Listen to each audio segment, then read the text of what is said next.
What's cracking, everybody? How's it going? I do get a little spark of excitement as soon as the show gets started.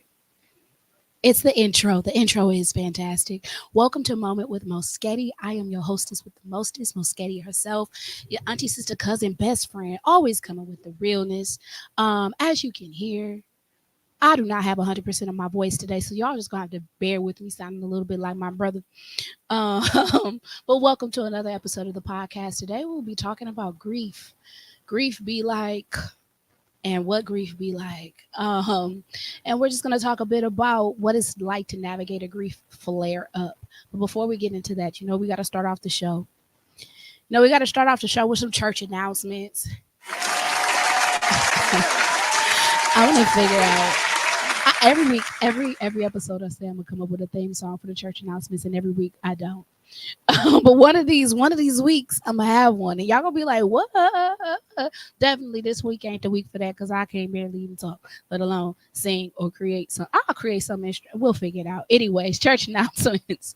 Um, if you follow me, you will see that yesterday I participated in Black Arts Fest, and that was a grand old time. I always enjoy being with AMPM and rocking out on stage, and so if you were there, I appreciate you for being there. I appreciate the support. I appreciate those who are rocking out in the audience with us, helping us keep the energy up and all of that heat. That's part of the reason why I don't have a voice as it is out there singing. And we were also earlier in the afternoon part of Gospel in the Park. Gospel in the Park. And so we had a double feature, double whammy of singing outside in the heat, in the sun, having a good old time, praising the Lord. So I'm very appreciative of that. I have a lot of things coming up in the month of August, including what is that, August 24th? The TDR Tone Deaf Radio Network will be hosting a poetry set. Words Mean Things, August 24th at was it Wildflower MKE. So come out and support. We definitely appreciate you coming through. Yours truly will be on the docket as on the marquee. I will be involved in the program, and so come out and support. If you follow me on any of my socials, you'll also see that I posted what's called the Moesghetti event calendar for the month of August. I created a little infographic to help y'all and me keep track of everything that I have going on for the month. And so, if I got time and energy to put that together for you guys each month, so that you can keep track of all of the things that Moesghetti is involved in, you can more easily see what I have going on. Because I actually get the question quite frequently, when's the next thing, or what else you got going on? And between Praise Motivated and between doing poetry and the podcast and the poetry workshop that I host every second and fourth Friday at Paradise Social Lounge, I actually have quite a bit going on outside of my regular schedule. And I love for people to be involved in as much as what I have going on as possible. I understand everybody can't be at everything, but I do ask that if anything in particular that I'm doing resonates with you, that you please come out, and that you please support, whether you can support me in person, support by sending donations when I am involved in things that require donations, such as I'll be a part of a poetry showcase on the 23rd, the Teachers Takeover, which is a school supply drive for teachers. That will help you keep track of what I have going on, and also provide you an opportunity to support, whether near or far, the different things I got going on. Now, for me as an artist, it's very important to me that you guys are actually entertaining, you enjoy what I got going on. And so I put in a lot of effort to make sure that from one event to the next, you're not getting the exact same show. And so if you come to one thing, don't think that Moesghetti and you've seen everything that Moesghetti has to offer.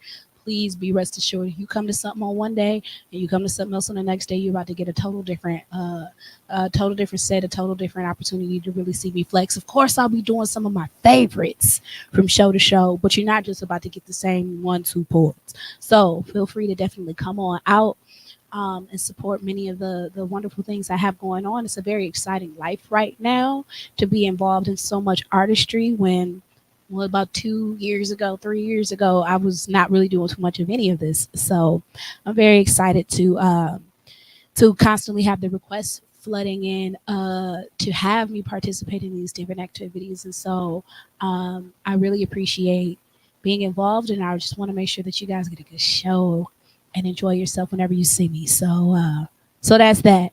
So stay tuned, keep your eyes open for all of the things that Moesghetti is involved in. All right. I'm gonna take a drink of water and then we're gonna get into the show because Lord have mercy. A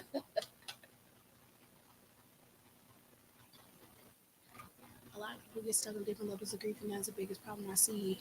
Shonda Burke, so you are ready to jump into the topic for today. So yes, um, today we're talking about grief and what grief be like.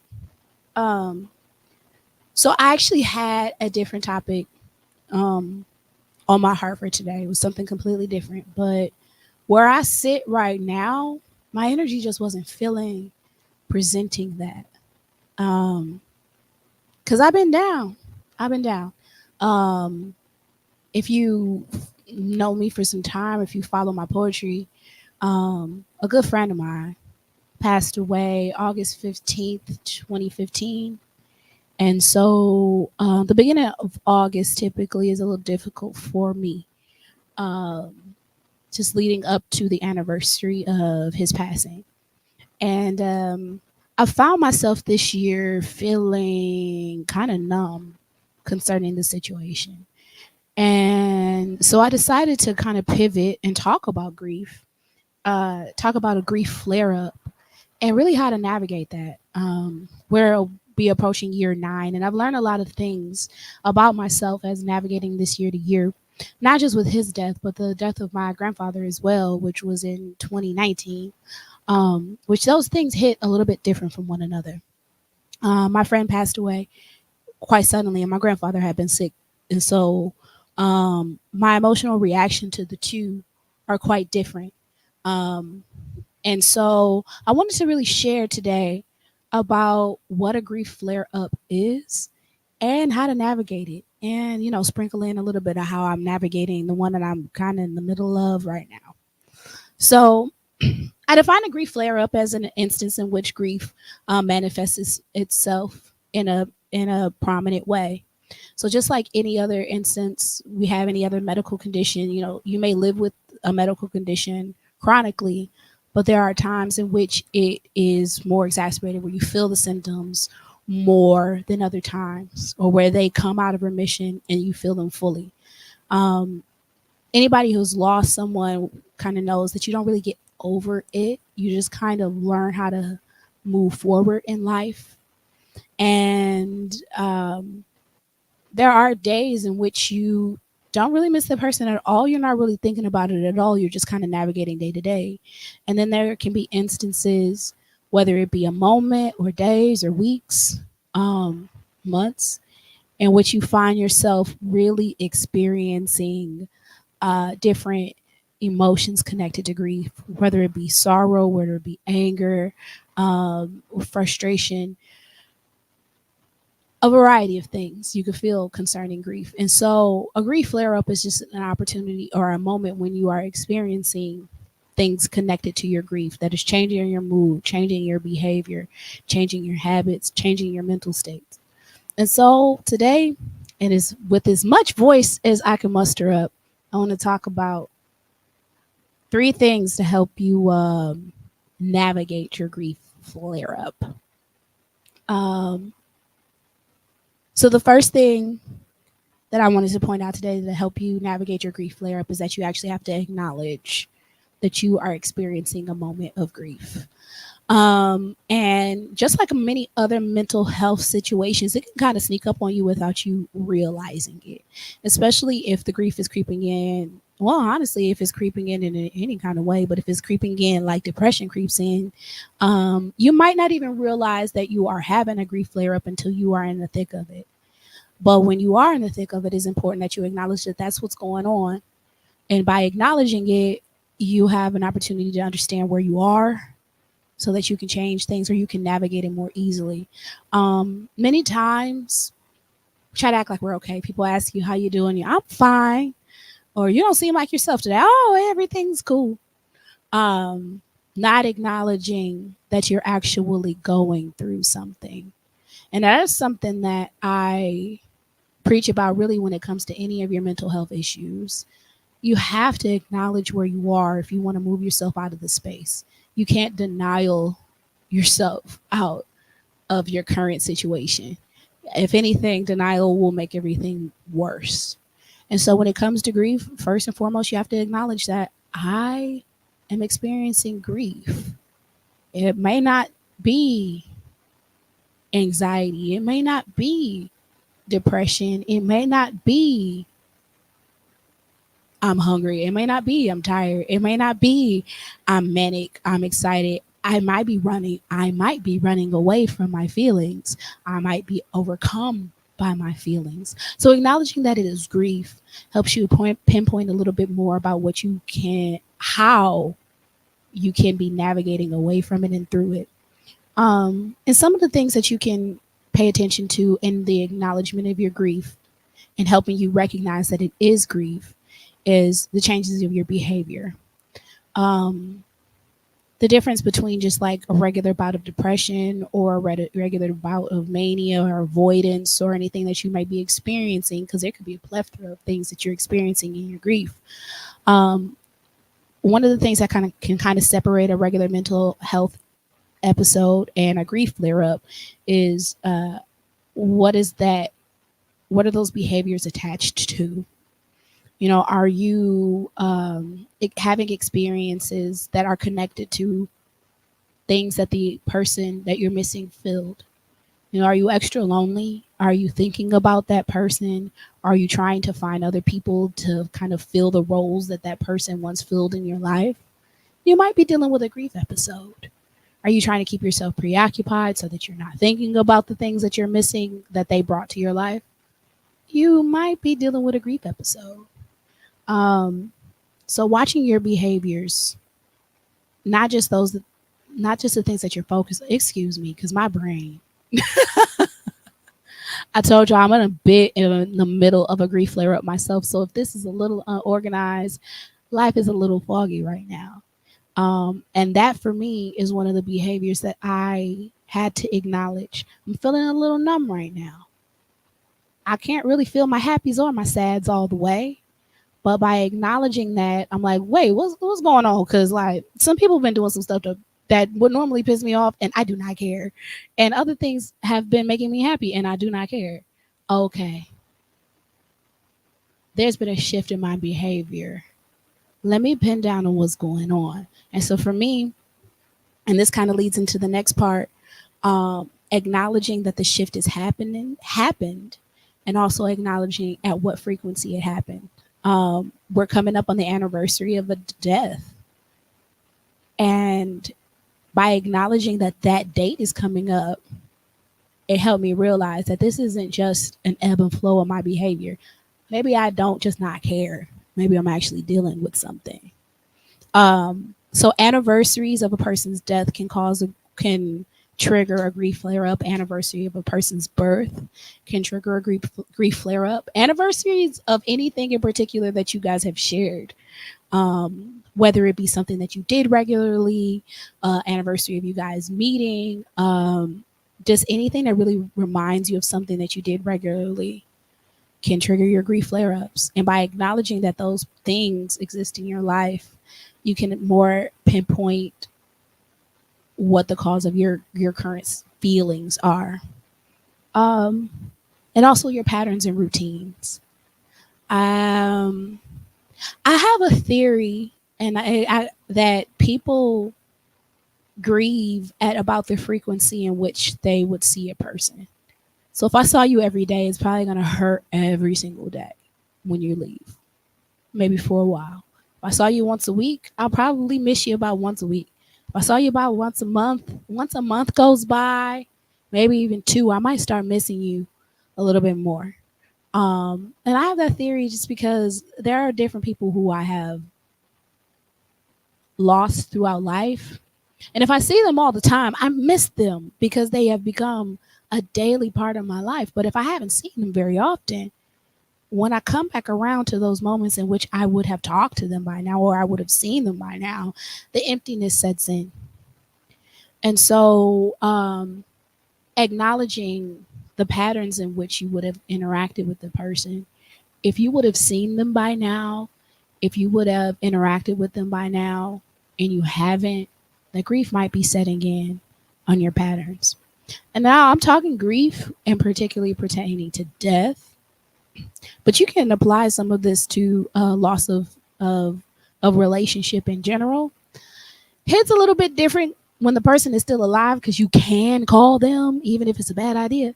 But if it applies, then it applies, because sometimes we miss people at the frequency in which we spoke to them, and it's not a good idea for us to talk to them. And if we simply acknowledge that that is a that we are experiencing a grief flare up and we really don't need to talk to them, then maybe you can more effectively move through that moment in which you are experiencing a flare up of loss, a flare up of separation, a flare up of loneliness and sadness, and get through that because you know good and well you're not supposed to talk to them. But when it comes to us who have lost people who are no longer living, we have no choice but to navigate that moment. Now, how well we navigate that moment depends on how well we take care of ourselves as we're making our way through that moment. But if we remain in denial that we are having that experience, then it'll be much more difficult for us to take care of ourselves through that experience. And we can find ourselves falling prey to whatever the emotion is at the moment. For those who fall into depression and let the heaviness of life take over, you can extend the length and the depth of your depressive episode by not acknowledging the source of it and by not acknowledging the things that you could be doing to come out of it.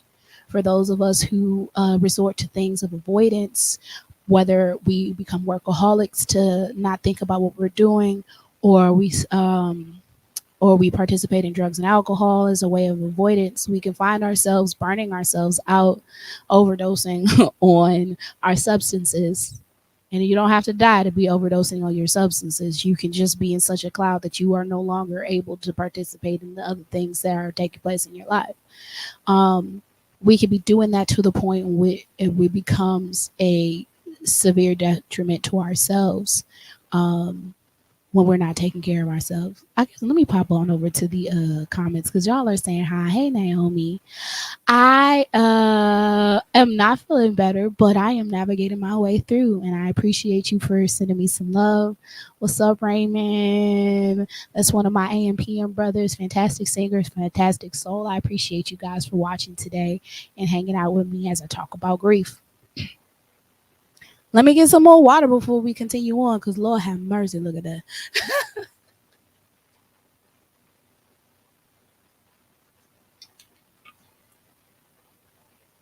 I be singing hard, and I don't usually lose my voice after all that singing, but this weekend was a different kind of something. All right. So, after you acknowledge that you are in grief and what your grief is doing to you, you need to give yourself grace. You need to give yourself grace. You need to give yourself permission to be sad and room to get better. You need to not beat up on yourself for how you're feeling and for why you're feeling that way. And grief can be a tricky thing because I've known people to be grieving loved ones 10, 20, 30 years after their passing. And it may seem like, oh my goodness, this person has been gone so long, I should be used to this. But if a grief flare up is happening and you happen to miss them, give yourself grace. Allow yourself to emote. Make room for your true feelings if they're true to you. That doesn't mean succumb to them all the way. Well, that means don't beat up on yourself because you have emotions. Don't beat up on yourself because you have loved and now you have lost. Don't beat up on yourself for the things that you were able to accomplish with those people and the things that you weren't able to accomplish with those people in their lives. Make room for your emotions. Make room for you. and allow yourself to feel how you feel without being abusive to yourself. Because being abusive to yourself doesn't help the scenario at all. As a matter of fact, it makes it worse. Crying about how you shouldn't feel this way and then trying to back your way out of it instead of allowing yourself to go through it will just make the next grief flare up worse. Will make the current grief flare up worse.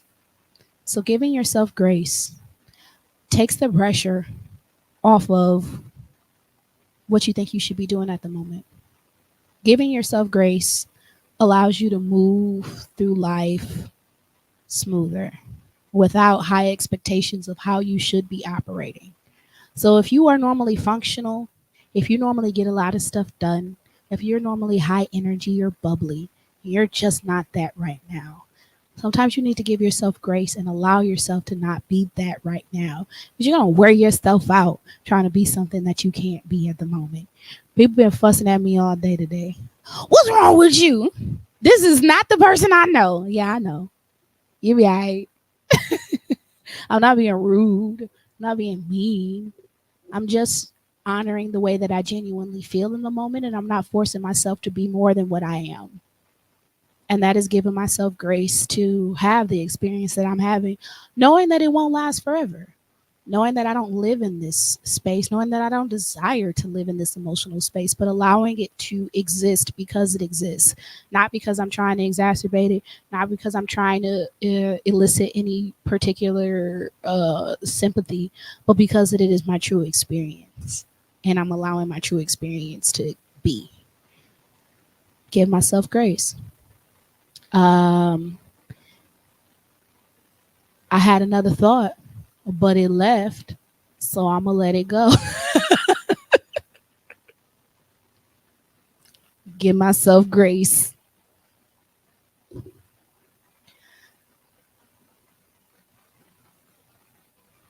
And then give others grace. That is my third point for today for navigating your grief flare up. While you are giving yourself grace, while you are acknowledging how you might feel honoring, because that's all I got right now, give other people grace. You the one with the problem right now. And if other people are getting on your nerves because they are doing things that normally don't bother you, give them grace. They are being themselves. They are being the same selves that they always are. You are just taking it too personally. Step back and allow the people to be how they are. If other people are around you and they are enjoying life and they are happy and they are bubbly and they're having experiences that you are struggling to exist in proximity of because you can't experience joy, give them people grace. They are not obligated to be down in the dumps because you are. They're not obligated to spend all their time with you because you lonely. They're not obligated to stop their lives because yours is not in the greatest state of joy. Give other people grace to be the people that they are while you're giving yourself grace to be the person that you are. Because forcing yourself or forcing other people to behave outside of their natural aptitude is really just you trying to control the situation so that you don't feel what you're feeling. And that's not fair. That's not fair to you. That's not fair to anybody else around you. What Tab say? Have a good day, and if you are not having a good day, don't you dare go messing anybody else's up. This is where that applies. Um, it's unfair for you to go around and destroy everybody else's day because you're bad. You're feeling down. You wouldn't want anybody doing that to you. But give yourself grace to feel how you feel. But that doesn't mean you have to ruin everybody else's experience. That doesn't mean that you have to drag them down. That doesn't mean you have to be woe is me. But if people desire to share space with you, to hear your story, to love on you through your sorrow, through your grief, if people are telling you calm down because you're doing too much trying to avoid your feelings, Acknowledge all of that. Take that in. Accept that. Give them people grace if they want to go out of their way to be there for you. Let them. That's the people's choice to love on you. Let them. Even if you don't want it, take some. Because grief is a tricky thing. Sometimes it'll hit you by a random song or a random sound or random smell or something that you didn't even expect would cause your grief to flare up. But it triggers a memory of a person who you no longer have access to. And if you spin in spiral, try to avoid, try to repress, try to disengage from your emotions, you dishonor yourself, but you also dishonor the memory of the person that you miss. Their memories deserve honor. They deserve honor. It is okay to be sad that you miss somebody. Like, if you ever cared, you should miss them when they're gone. It's just the truth of loss. It's the truth of grief. If you don't care that somebody is gone out of your life forever, you never cared. Or you're lying. And being in denial about your sorrow can and will blow up in your face in the long term. Because when it comes out, ain't no telling how it's going to come out. And we can work our way through, we can pour ourselves into other things, whether it be substances, whether it be work, whether it be, other people that you need, your family that you need to love on. You can pour yourself into other stuff all day long. But at the end of the day, when your grief surfaces, you are going to have to acknowledge it and you're going to have to go through your healing process layer by layer by layer by layer. And if you don't, it can overcome you. Your emotions can choose to take charge. And when your emotions choose to take charge because you haven't dealt with them, you're not going to have as much control of your behavior as you could have if you would have allowed these things to process in the time that they desired to be processed. There is a time for joy, there's a time for sorrow, there's a time for grief, there's a time for joy, there's a time for everything. And allowing yourself the time to process what you need to process in the time that it needs to process will allow you to navigate everything, all the lessons in life that are supposed to come to you in the order in which they are supposed to come. If you backlog these things, you don't just get to skip it because you're ignoring it. It will roll over. Y'all remember rollover minutes? It will roll over to the next experience, and you never know what you're missing out on in your learning process and your growing process. You never know if there's somebody behind you that needs to learn from your grief. You never know if it's you behind you that needs to learn from your grief. Like I said, like the three biggest people I've lost in my life would be my grandmother passed away when I was 5. I can say I didn't really grieve that in a way that I understood because I was 5. At this point in my life, she's just been gone. I grieve it differently because I understand now those pieces of motherhood and womanhood that I missed out on because she was not here to teach my mother, who wasn't here to teach me. Well, my mom's here, but she wasn't here to teach my mother, and those lessons didn't get passed down to me. And so grief looks a little bit different in pertaining to her because I just acknowledge every once in a while that when there are things that could have come from her to me that I miss. And sometimes I grieve her, and then I learn those things and move on. But my friend and my grandfather were different experiences. I lost my friend. I never felt a loss quite like that before. It was real intense grief. I fell into an ugly depression after that for a long time. And pulling myself out of that took a while because I didn't even really realize what I was experiencing. So by the time my grandfather passed away, I knew what grief could look like.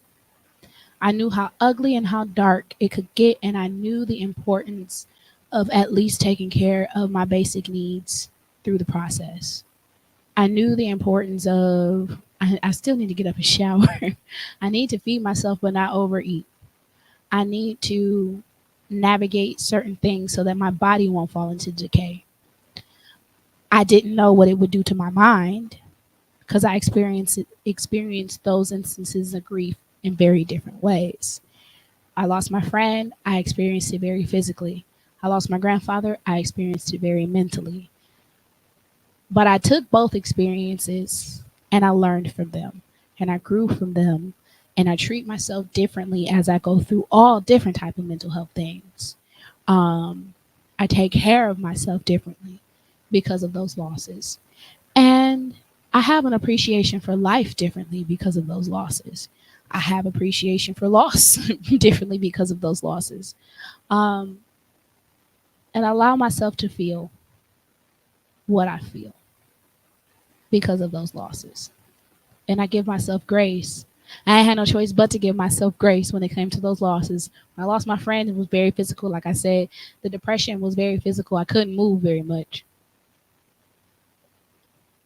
When I lost my grandfather, the grief was very mental. I couldn't think very well. Like I literally remember being in a meeting at work and telling the people, you want me to do lots of things, and I can't plan anything that is further than 3 days out. And I remember them telling them this, and I know that they did not believe me, but I did know that it was all I had. I literally like couldn't plan anything further than 3 days out. Like that's all I had. I could not. The executives were not functioning. So it took a toll on me mentally, really, really, really bad. And I had no choice but to give myself grace because you want me to do something 5 days from now. I can't tell you what 5 days from now looks like. I can't. You can want me to. I cannot. So what do you want me to do? I can stress about it. I can cry about it. I can fuss about it. I can cuss about it, or I can continue to take care of myself until I am back in a space where I can plan ahead. Well, now I said at the top of the show, I gave y'all a calendar about my whole month of events. Clearly, I could plan more than 3 days out in advance now, but then I couldn't, and I could beat myself up about the state I'm in, or I can graciously do what I can. I can give you what I have, and you can work with me in return.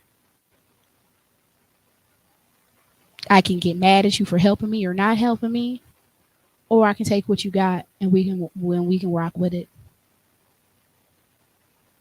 I had to learn a lot about myself, and when I have grief flare ups, I still have to learn about myself.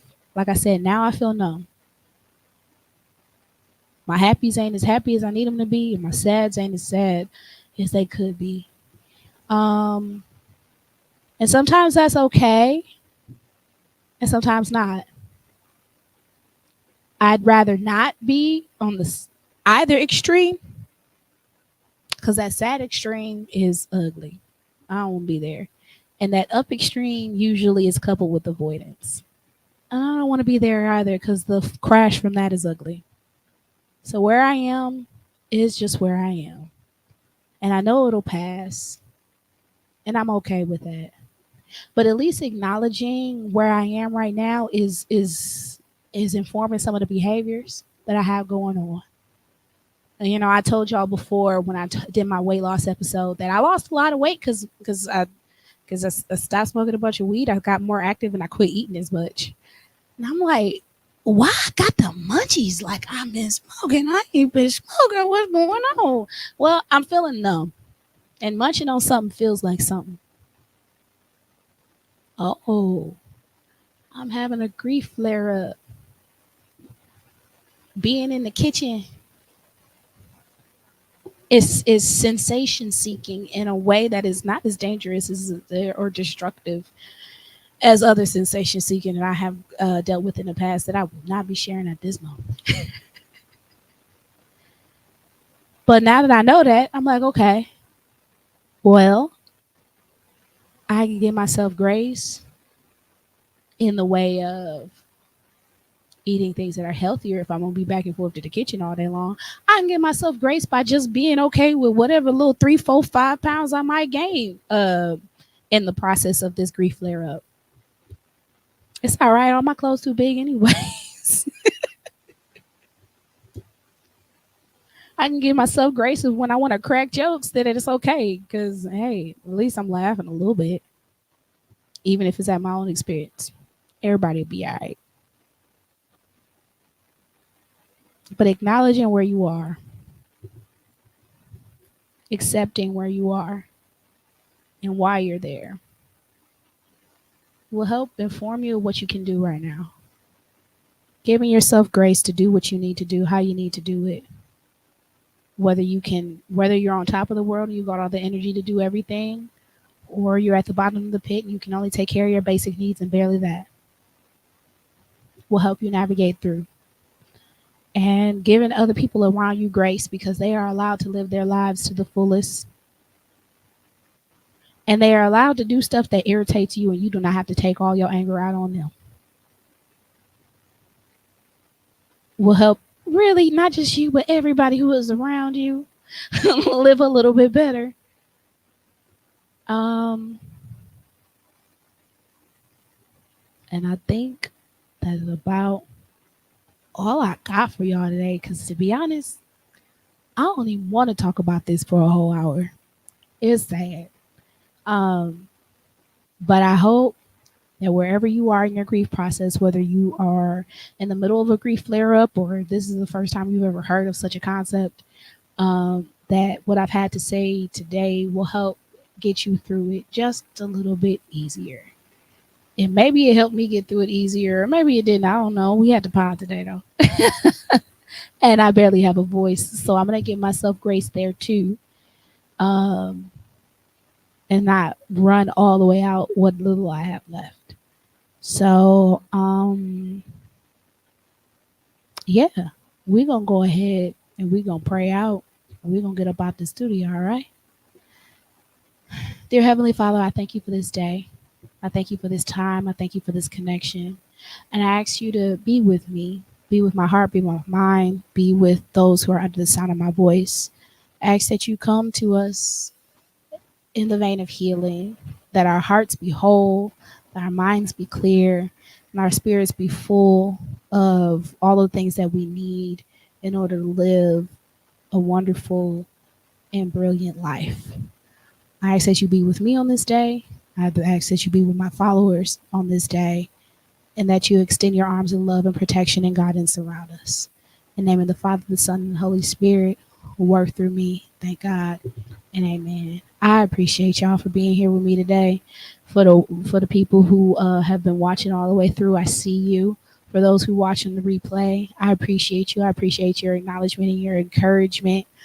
And yeah, if you support the show, if you believe in what I got going on here, feel free to support by liking, commenting, sharing, sending the pod to those who you think will benefit from this message. And of course, if you ever want to provide any financial appreciation for the time spent here today, you can hit my Cash App, Cash App Moesghetti. Buy me a coffee, buy me a car, whatever's in your wallet, whatever's in your heart. I appreciate it because this is a labor of love that I extend from my life to help you with yours. So, with that being said, I thank you for spending a moment with me. Take care of yourself, take care of those who love you, and allow yourself to be loved. All right, take me out, Tone.